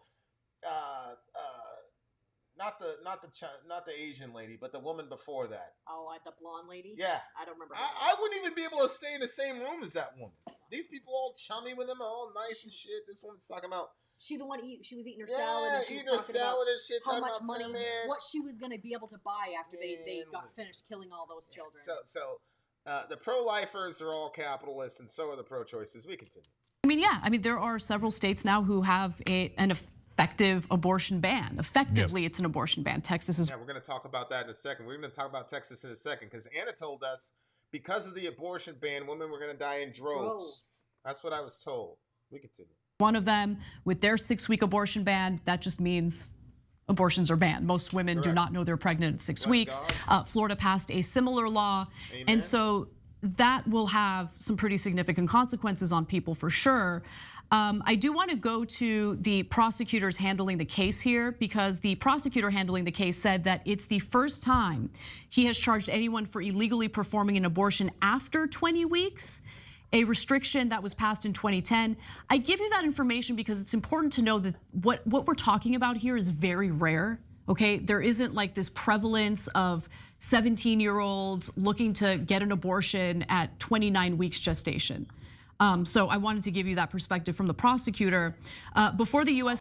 That's 1% of the 63 million abortions we've performed since 1973, Hannah. Do the math. What is 1% of 63 million, dear listener? We continue. Supreme Court overturned Roe v. Wade in June. States weren't allowed to enforce abortion bans until the point at which a fetus is considered viable outside the womb at roughly 24 weeks. Even though Nebraska kind of went against that and had a 20-week abortion ban. That's 630,000. That's 630,000 kids who've been butchered that way since 1973. So I guess it's not that big of a deal. Iowa just banned abortion too, Vin. I posted about it in Middle America. Yeah, bless God. Bless God. But even that is irrelevant. They broke the law even, So you remember when Trump was asked, I think it was by Chris Matthews in the 2016 race, hey, what should happen to mothers who have an abortion? And he said they should go to prison, right? Because he hadn't thought it through. He didn't know anything. He didn't know the polling on it. He just blurted that out. And then everybody was like, what? No, that's crazy. And then even Trump had to backpedal because, and he almost never backpedals because it was so deeply unpopular. But Republicans, what did you think was going to happen when you took away pro-choice as a law and rule, right? You write the law very specifically. It's very easy. You tell the doctor that he's going to have 5 years in prison, he's going to lose his license, and he's going to have to pay a fine in the state of $250,000. Very simple. Matter of fact, all you'd have to do is C for these doctors, and that would be the end of it. All you'd have to do is what? C. Just say you're going to have a $250,000 ban. We're going to suspend your operation. They would turn that girl away so fast. Yeah. If you make it illegal, you're going to start arresting a whole bunch of moms and doctors. Nope. All you got to do is arrest doctors.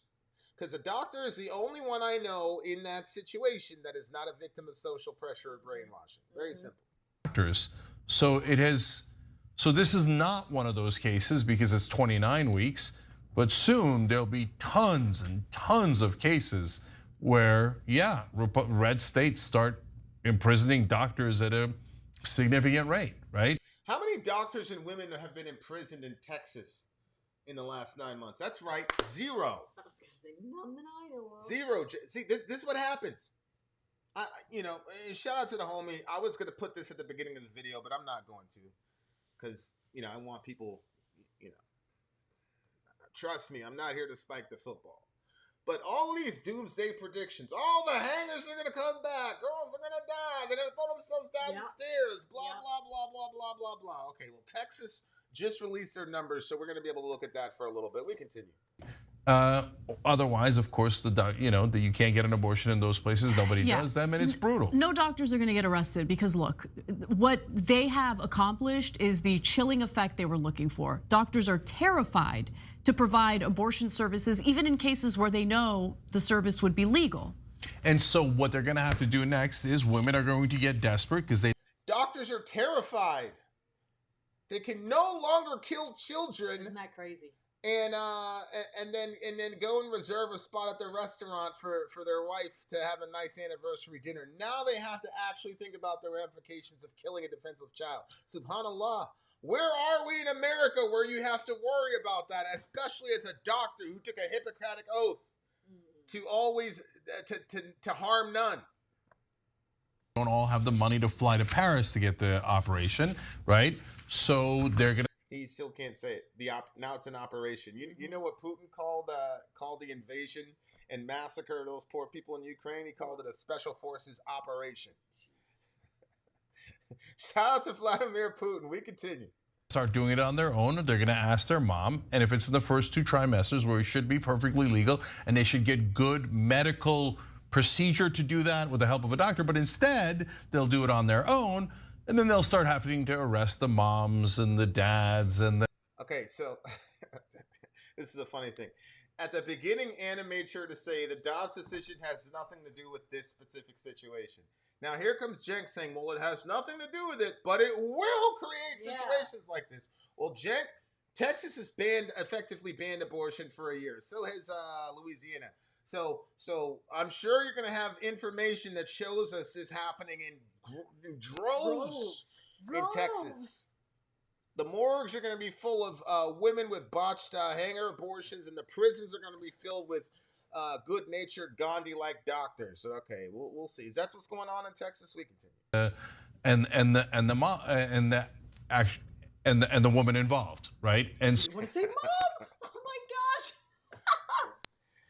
It's hard, Cenk. It's hard. This is what I'm talking about. It's hard to speak. This is what I'm talking about. Everything when you're talking in English. This is what I'm talking about. The fetus, the mom, the fetus, the mom, the baby, the person carrying. The mom. So, if you don't arrest them, then it's. I had to say this though. It was a Mother's Day at church one time, and this girl that I had just baptized, she shared like a couple weeks earlier with me that she lost a baby. She had a miscarriage. So I went up to Shorty. I gave her a hug. I said, "Happy Mother's Day." The Lord told me to do that, and she busted out crying. She said, "Oh my God." She said, "Finally, because when they're pregnant, they're still moms. Abortion does not make you anything other than the mother of a dead child." They're listening. She's since had 2 kids, I believe, too, right? She's had 1. She had another miscarriage. Yeah, but I'm pretty sure she's pregnant again. She's pregnant again? Good. I haven't checked. Good. Be fruitful and multiply. That was I gotta say, like she was my best one. She was the best one. That was a crazy story. Not really illegal. And so they're gonna start arresting them. Just buckle up for that. I mean, there's so many examples of arrests already happening. So let's go to graphic 6 here. The group National Advocates for Pregnant Women, which supports abortion rights, found 1,331 arrests or detentions of women for crimes related to their pregnancy from 2006 to 2020. So again, what are the circumstances of those arrests? Because it appears to me that Cenk and Anna agree with arresting this, at least the mother, and they agree that what happened here was murder. So this stat doesn't really help them. Well before the reversal of Roe. So I would imagine that with some of the more draconian laws in some of these red states pertaining to the reversal of reproductive rights, those numbers are going to shoot up for sure.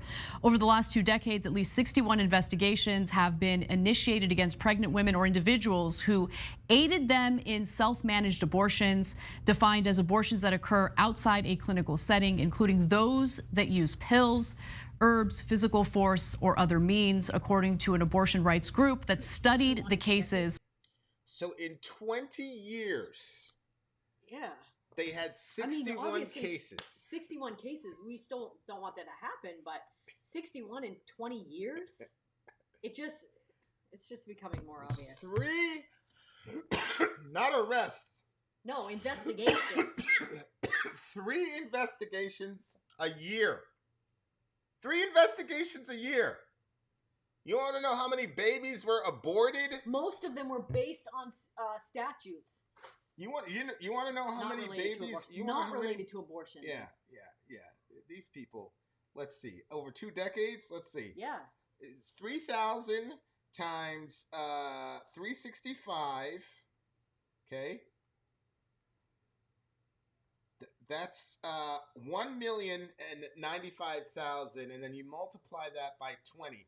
We killed 22 million children in that time period, dear listener.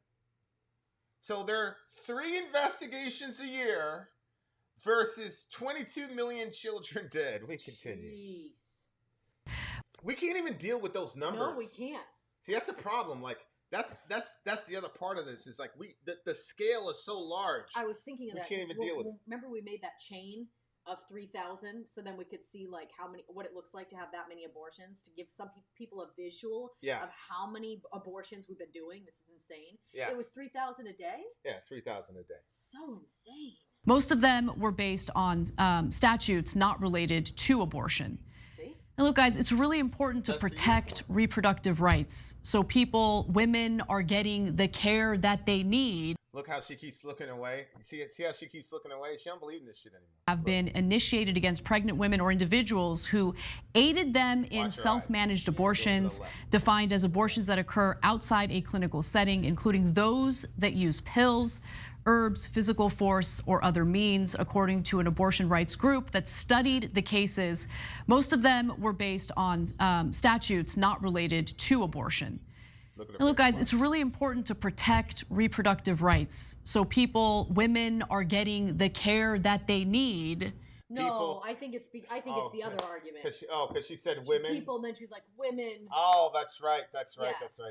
Which I think is what this is kind of what I thought was happening with Jank before when he said moms, because he was trying to avoid saying women. So then he ended up saying mom, but then he was like, "Well, we can't put that in here." Yeah, no. I think that those two are coming together. And I bet you anything, there's a comment. More than women can have babies, Anna.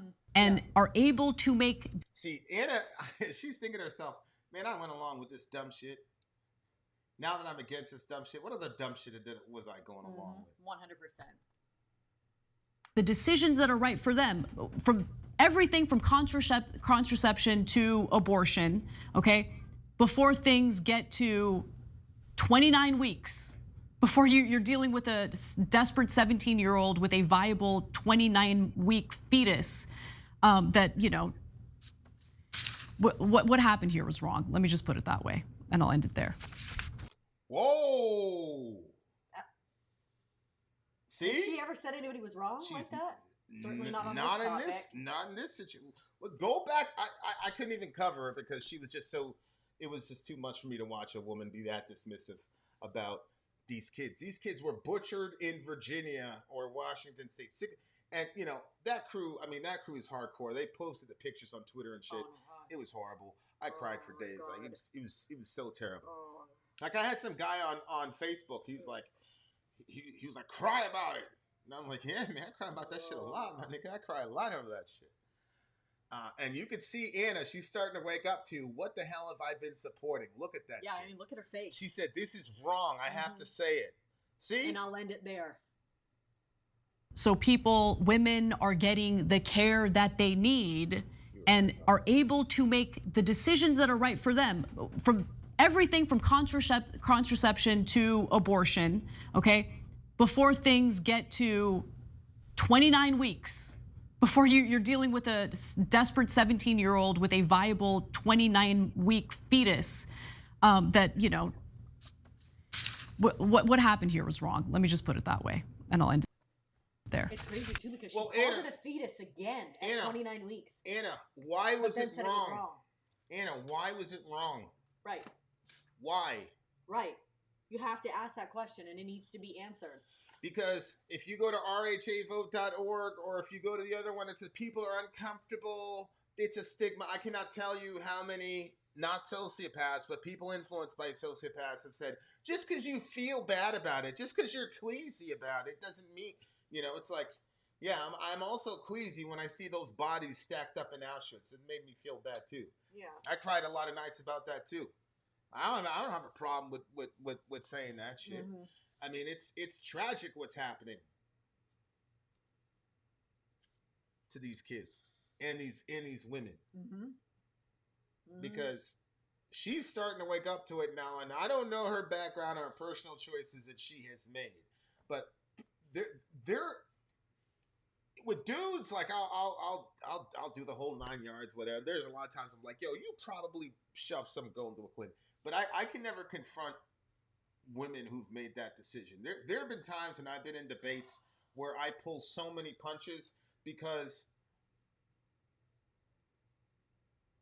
I don't know what it's like to have done that to my own child and have to deal with the ramifications of that. I don't know what kind of fucking support system these girls got and all the rest of it. Like, or they don't have. As you get older, like the bullshit goes to the side. It's true. And you're faced with what you've done and what you haven't done in your life. It's true. And the older you get, the more the fun kind of falls off to the side, and you're more to face with yourself. I mean, that's why a lot of older people have a very difficult time, because they're faced with the reality of who they are and who they've been. Mm-hmm. And so I think about these moms, and obviously I'm 1000% against abortion. And people get really angry when I'm like, look, even pedophiles can find forgiveness in Jesus. Look, you're not going to come around my kids, but Jesus can forgive you for that.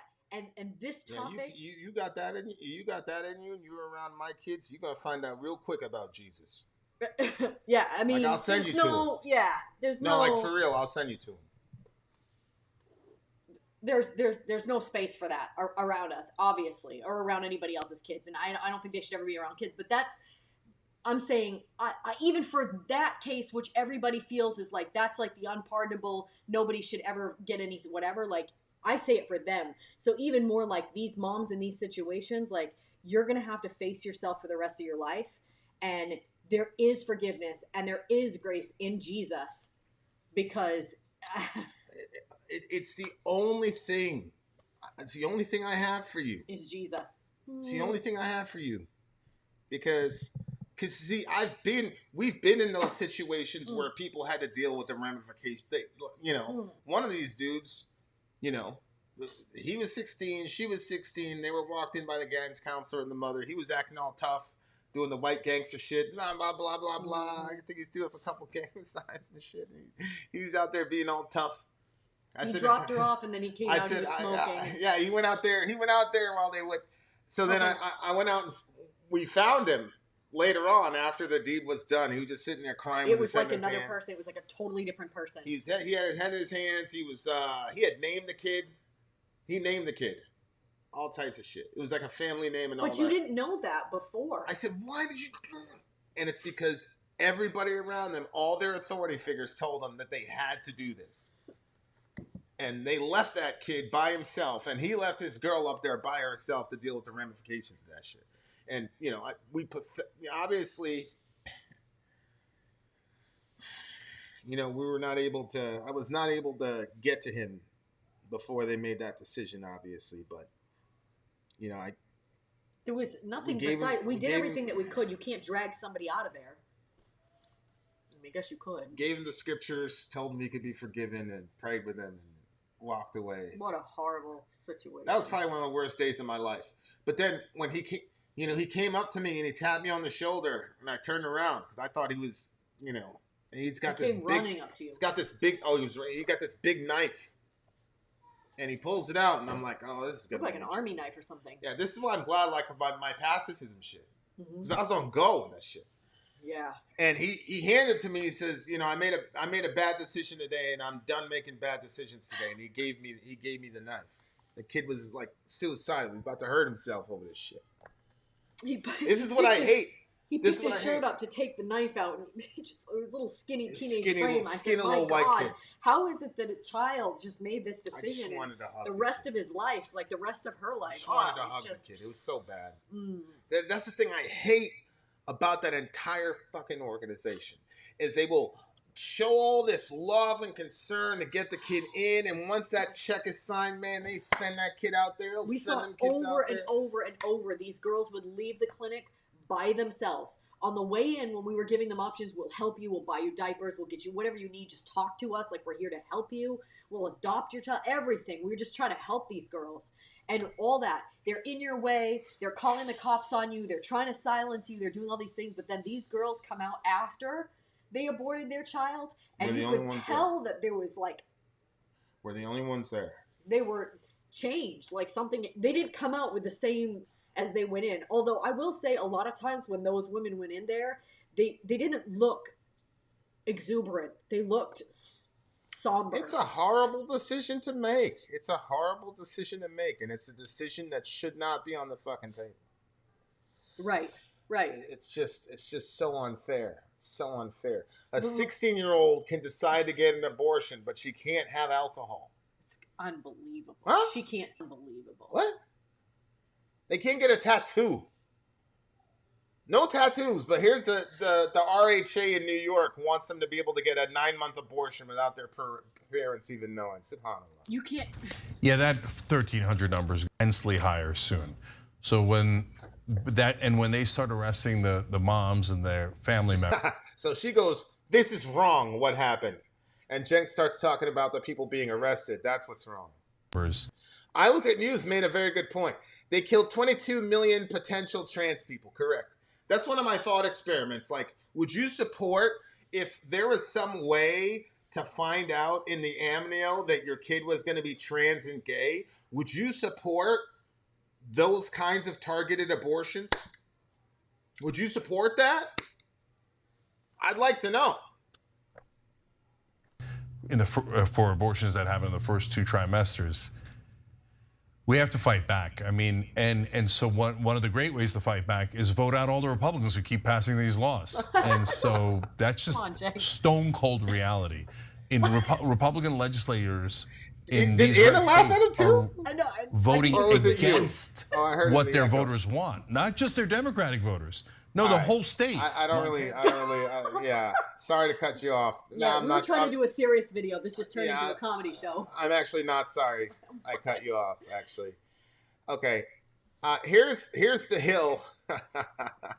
You guys. Texas. Such exciting news. Texas abortion ban led to almost 10,000 additional live births. All right. Let's check it out here.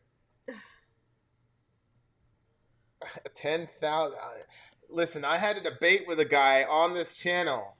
He told me that an abortion ban was not going to result in more children being born. It was going to result in more women dying. That's what he told me. Okay, let's see. Okay, here we go. All right, let's check it out. Here's Texas. While researchers generally expect abortion to drop and live births to rise after an anti-abortion measure is passed, the extent to which this will occur is not always known. Now, researchers from Johns Hopkins Bloomberg School of Public Health have estimated that roughly 9,800 live births in Texas occurred between April and December of 2022 that wouldn't have if the abortion ban had not been in place at that time. SubhanAllah. That's a lot of people.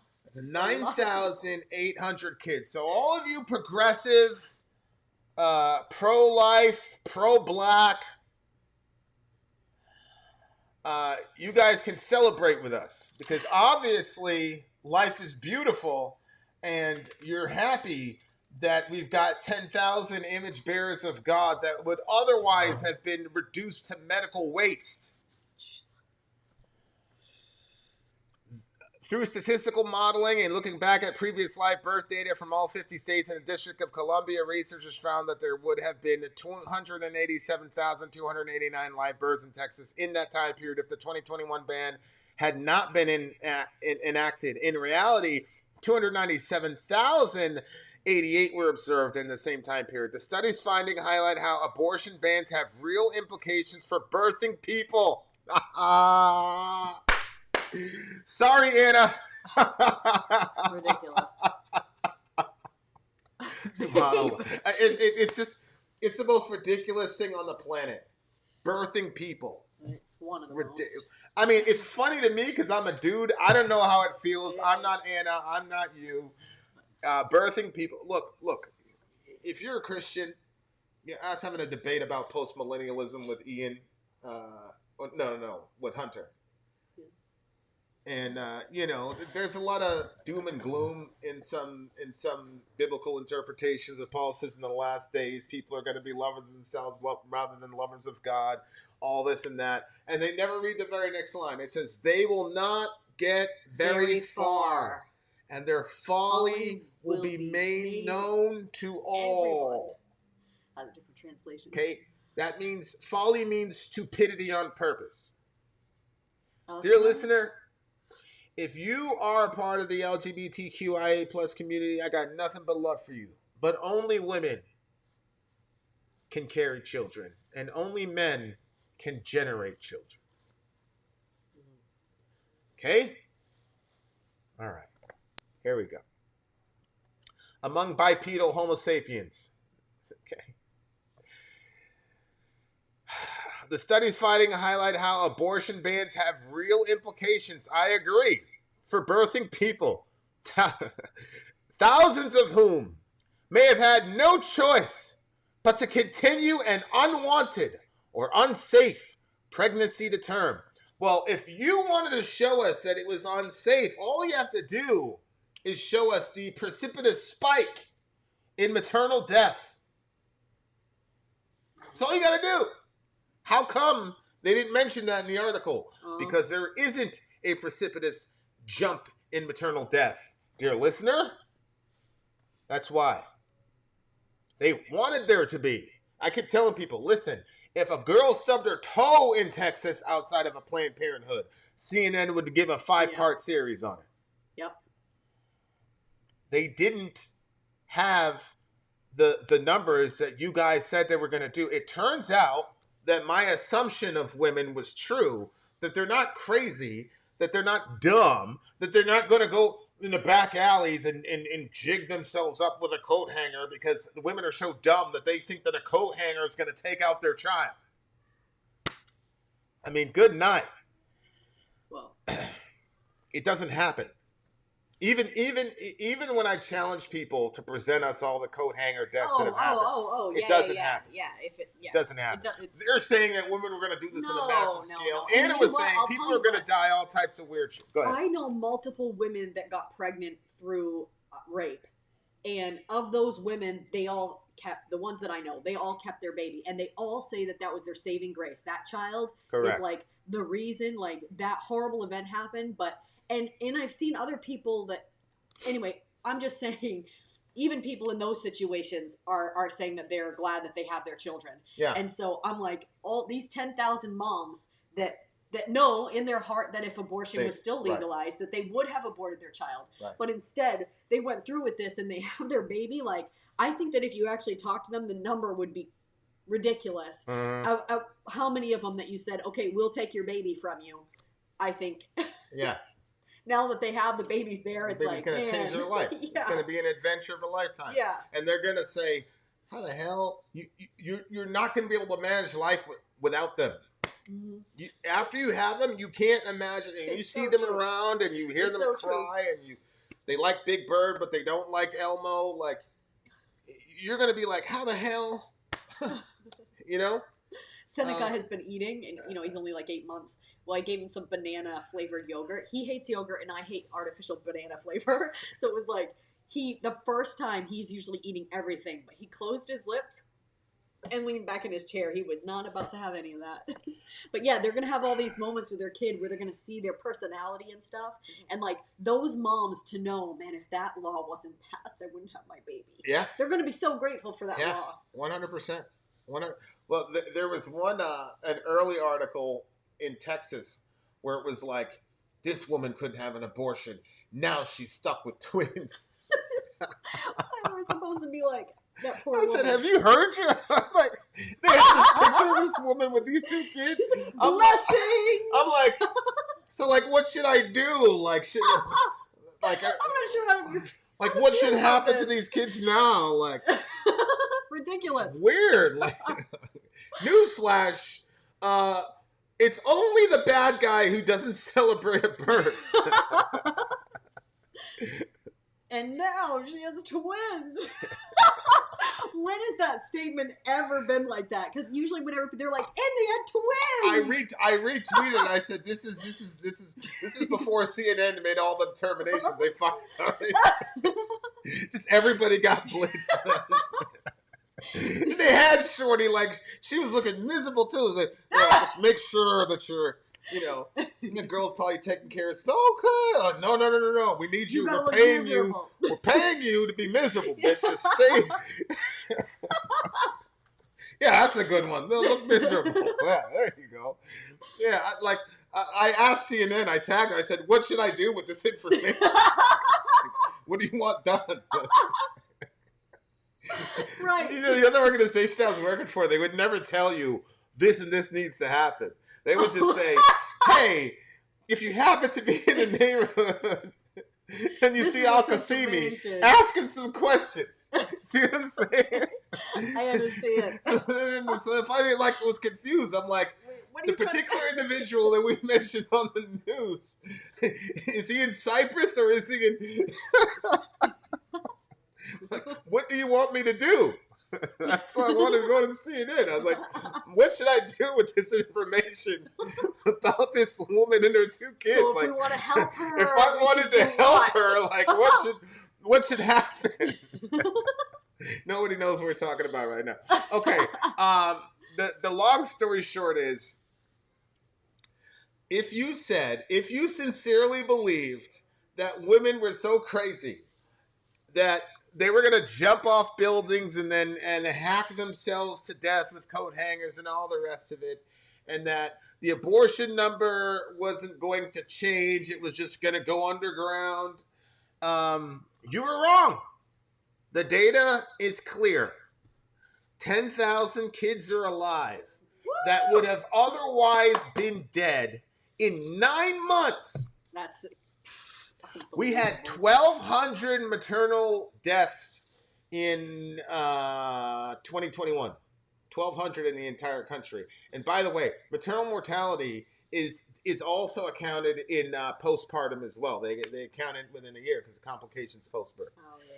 Which also includes abortion numbers because there's really high maternal mortality after abortions. There's a lot of Correct. numbers that go into that one number. And Correct. that was 1,200 in the entire country for 1 year. This was 9 months in the state of Texas. Almost 10,000 live births. I mean, that's like...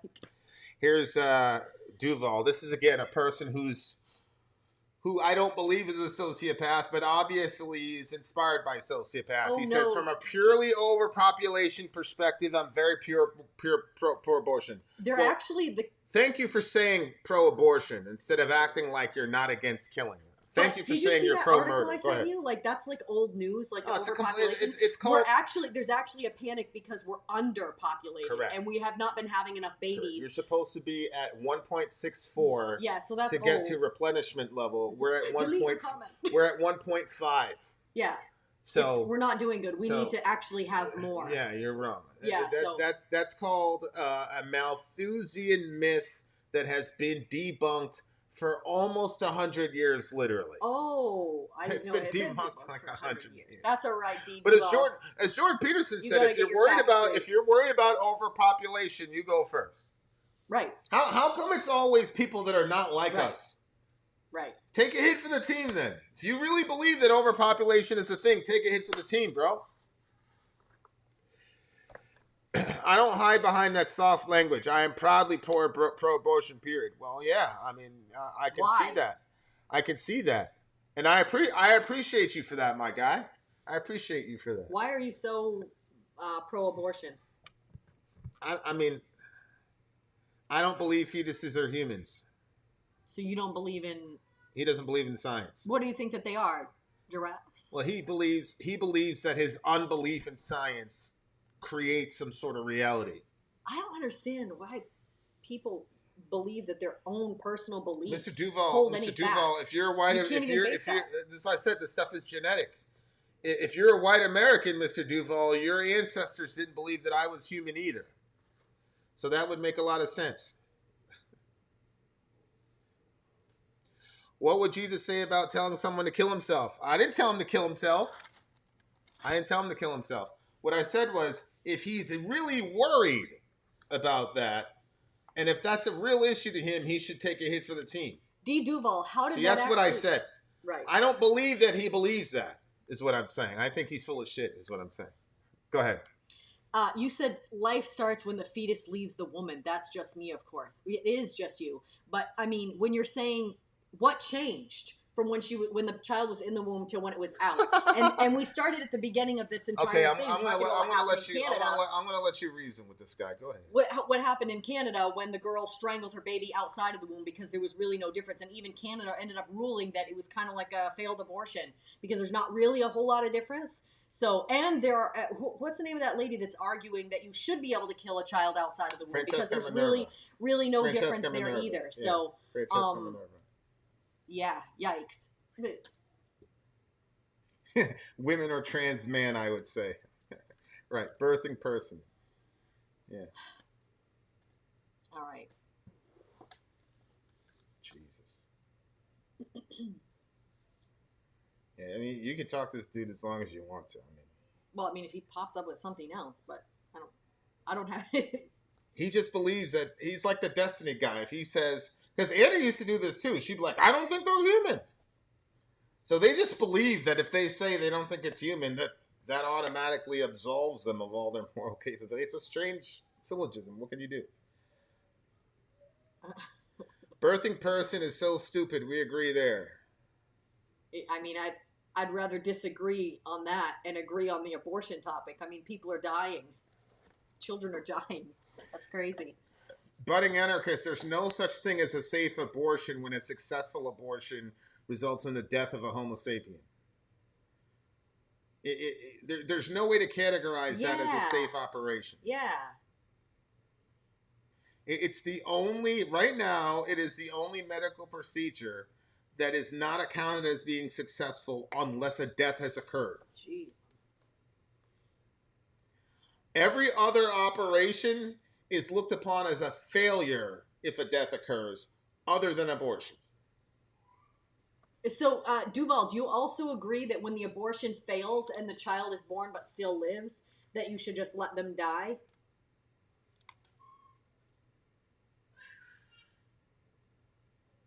No, Duval, that's not the same thing. Well, first of all, I don't know what that is. A blighted ovum? I've never heard of that. But you guys had a miscarriage. And the technical term is spontaneous abortion. Budding anarchist. I literally just read a Hill article that was written about 4 or 5 days ago that used this silly term. Birthing person, or whatever they said in the Hill. What was it? What was the terminology? Unbelievable.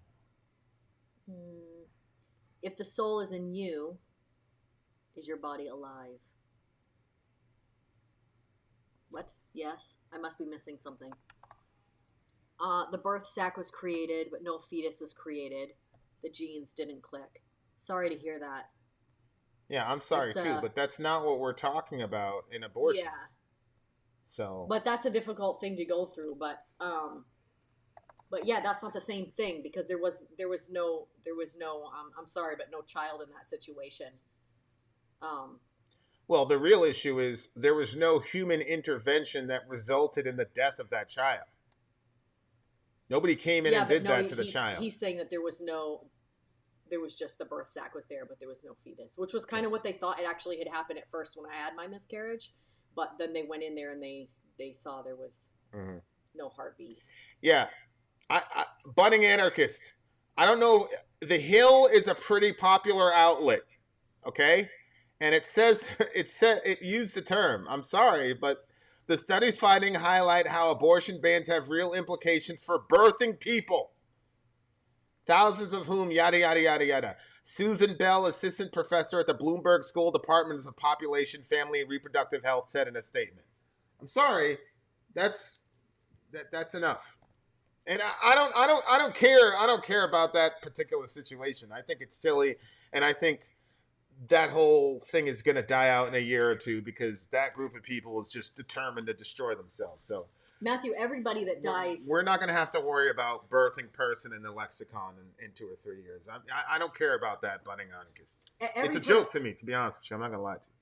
Every person that dies is technically killed by God. I mean, God is the determiner of when we're born and when we die. Yeah, the issue, Hoyle, is that we are not God. We're not God, right? We're not the creators, and we're not the ones issue. We're not the sustainers. We're not the. God tells us how to treat children, and God tells us what to do with people who don't treat children properly.